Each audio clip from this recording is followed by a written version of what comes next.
Good afternoon, everybody. It's March 2nd or 3rd or 4th, or it's one of those days.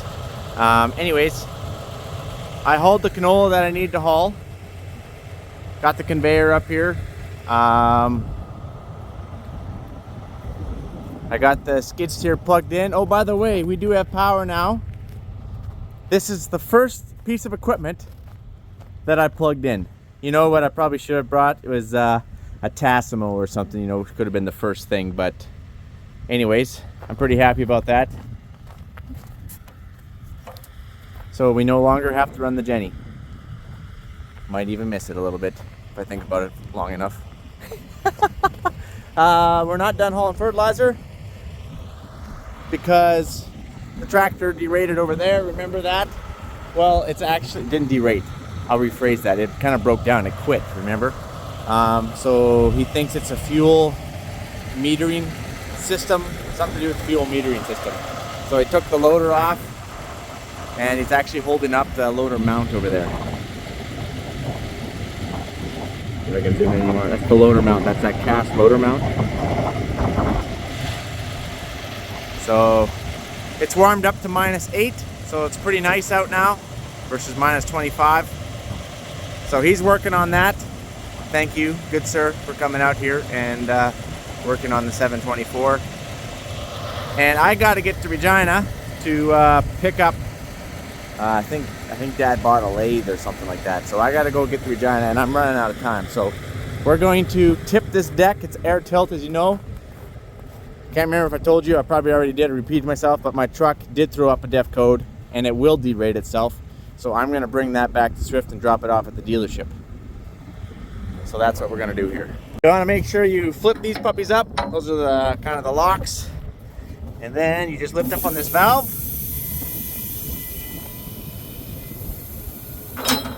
They'll just kind of flop back down.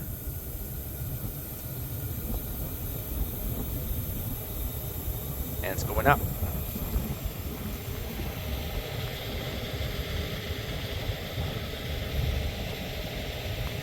Pick up the strap, I guess. Get that out of the way.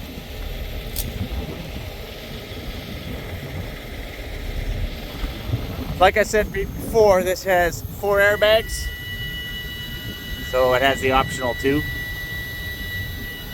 So we just keep lifting it until it hits the back and hit the back. And then shut the valve off. If you push the valve all the way down, it lowers it. You get the idea. This here is a big toolbox. Throw on my chains, my boomers. Okay, so it literally just picks this axle right off the ground. Picks that axle off the ground. And puts the beaver tail, which is stationary, onto the ground over there.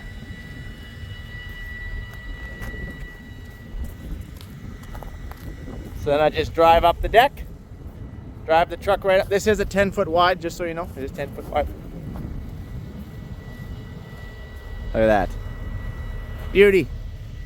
Okay, let's hop in and drive up. All right, then you just hop in the truck here. And you just drive right up. Those airbags will support you. You just literally drive up on an angle. The trailer will not go down unless I release the valve to let the air out. So I'm just gonna set the camera up over here so you can get a little different angle. All right, you guys see that okay?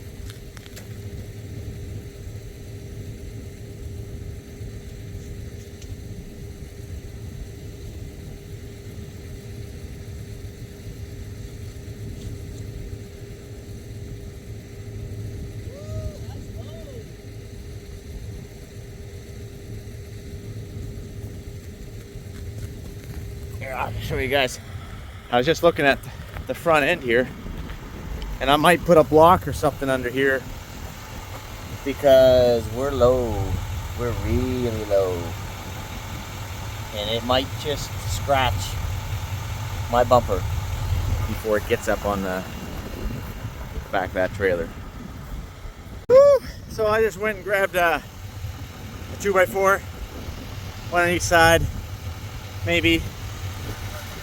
Go up on that first. Probably just gonna spit it right out. It's probably not gonna work with the crap, but we should try something.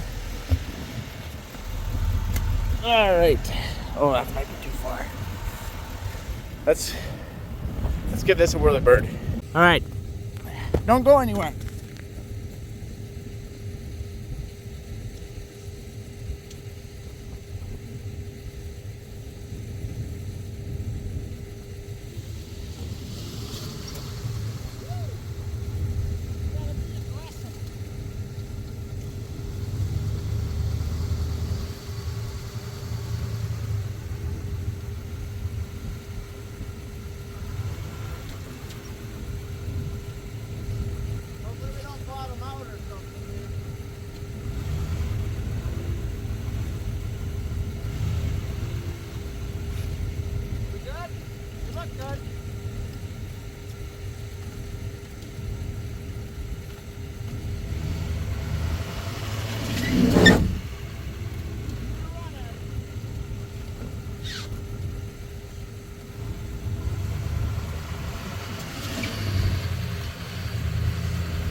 Good enough. We'll put it down.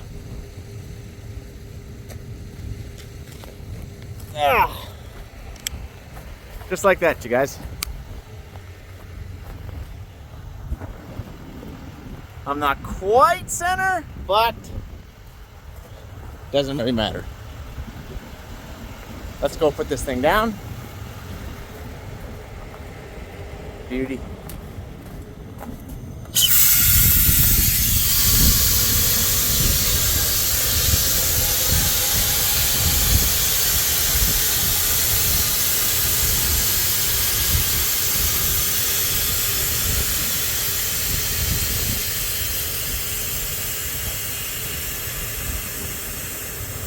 Done. Make sure that these lock in.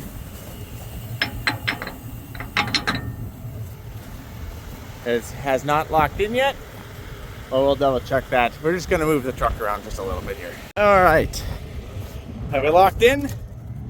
Perfect. We locked in there. Can you see that? Well, we locked in there too. Okay. All right. Let's chain down, strap down, whatever we're going to do, and we'll get cracking. I just backed the truck up a little bit so that way I can pull from this way, and then using these D-rings back here, we'll pull this way. All right, I will catch you guys on the flipper. Oh, broke my 2x4, my 10-cent 2x4. Throw that in with the chains. That one with the chains. One day I'm gonna get that dent fixed. And then obviously we're not done moving snow. I fired up the 724 this morning to see if it would do the same thing. It did. And of course they came out here. It didn't shut off though. It just threw up the low pressure side. Here, I'll zoom in a little bit more on them. And then he took over and started moving some snow, and it worked flawlessly. So that's pretty classic. My blade is over there. Oop, oop, oop, oop, oop, oop. There you go. 3-point hitch style, right to go on the front of the tractor. But to be honest, this snow is moving so dang hard because it hasn't been moved all year long, that with my loader, which is 9 feet wide, that bucket, I can stop that tractor dead and just spin trying to push the snow. So I don't really think the blade is going to do us absolutely any good right now until we can at least break up all this snow and make it loose. The blade would be really good for cleanup though. But to come piling in here with, I think that base is 12 feet and it has, I think it can go either 14 or 16 feet wide. You ain't gonna do nothing like that coming into this hard snow. So we got quite a few snow piles around, trying to get ready for the spring melt. It is coming, spring is coming, and it won't be long and we'll have that tractor running. Then we can dig out an auger over there, and we'll start hauling in some fertilizer. But until then, I'll catch you guys on the flip side. Adios, amigos. And just like that, we just got the Swift. So we're gonna offload and leave the truck here. Then I'll take the this lathe that Dad picked up back to the South Farm. So I'm going to offload this truck right now. Oh, Mike, why do you have straps? Because I don't want to put chains through there and scratch that. So I'm running straps. I could put chains underneath here, but I don't have enough D-rings. So this angle would hit the tire. Yeah. So running straps off the front, no big deal. And then chains is pretty easy to do on the back. But I kept one chain pulling forward. See that chain over there? It's kind of still pulling forward. Because you don't want to have both your chains pulling the truck backwards and sucking those puppies tight. Because you're really just working against your park brake and your front straps. So that's why we have one chain pulling forward and then one chain. So these two are just working against each other, which is awesome. So the truck isn't going to go this way and the truck isn't going to go this way. And then the straps are just holding down the front end without scratching anything. I just wanted to clear that up because I figured you guys are probably going to have some questions about why you did this and why you did that. So that's the reason why. I'm just going to put you guys there for right now.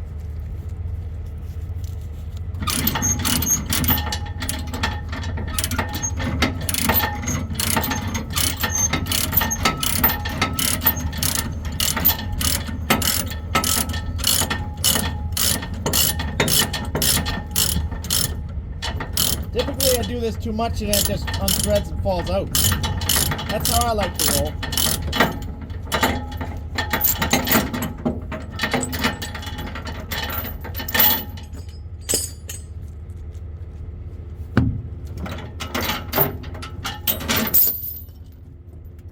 This one on this side, you guys probably can't see me. You're probably wondering, Mike, do you have to have all chains? No, you don't have to have all chains. It actually goes by the weight of whatever you're trying to tie down.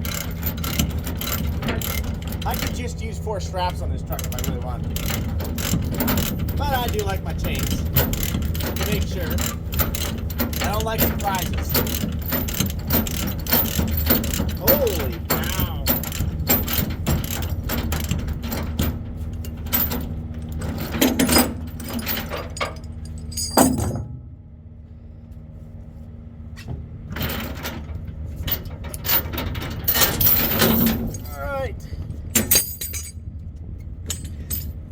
Let's crank this puppy up, shall we? Oh, I guess I should undo those straps. Hold on here. All right, that's done. Let's grab our flashlight here. Come back here. Oh yeah, we gotta make sure we lift these up.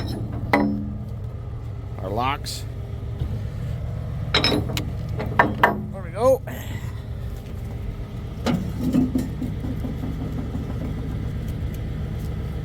Lift up on this, start airing it up.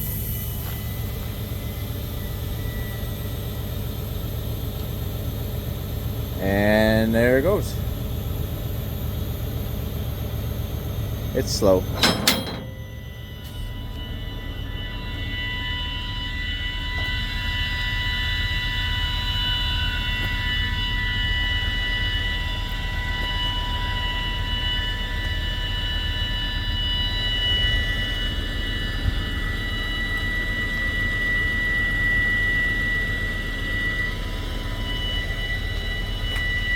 Wow, is this taking a long time? Must be the few thousand pounds that we have up there slowing it up a little bit. I guess the truck's sitting on it too. Could hyperlapse this.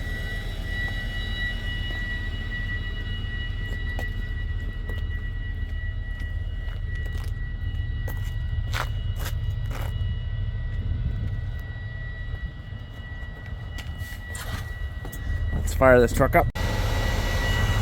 Just about, guys, just about.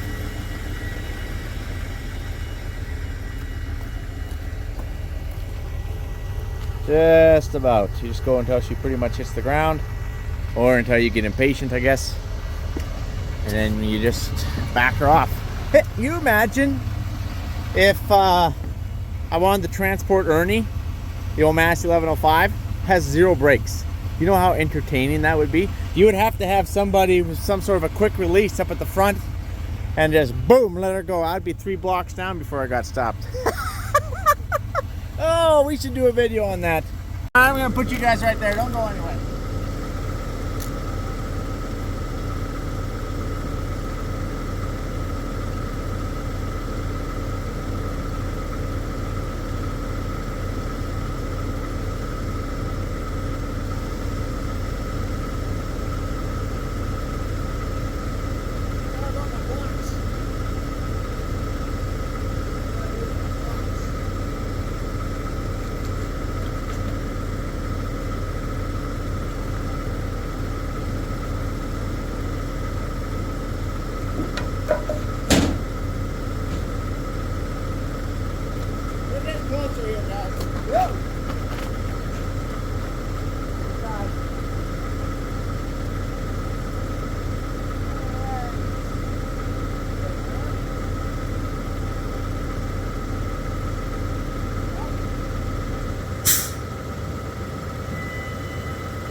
That is success.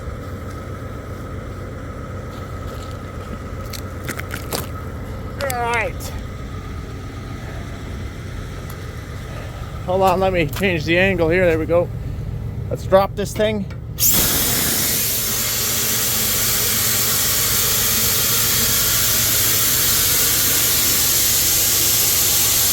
Oh, it comes down way faster.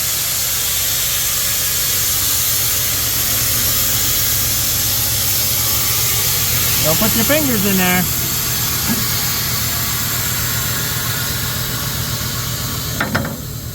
Beauty. Beauty. All right, guys. You have yourself a good one, and I'll talk to you on the flip side. Adios.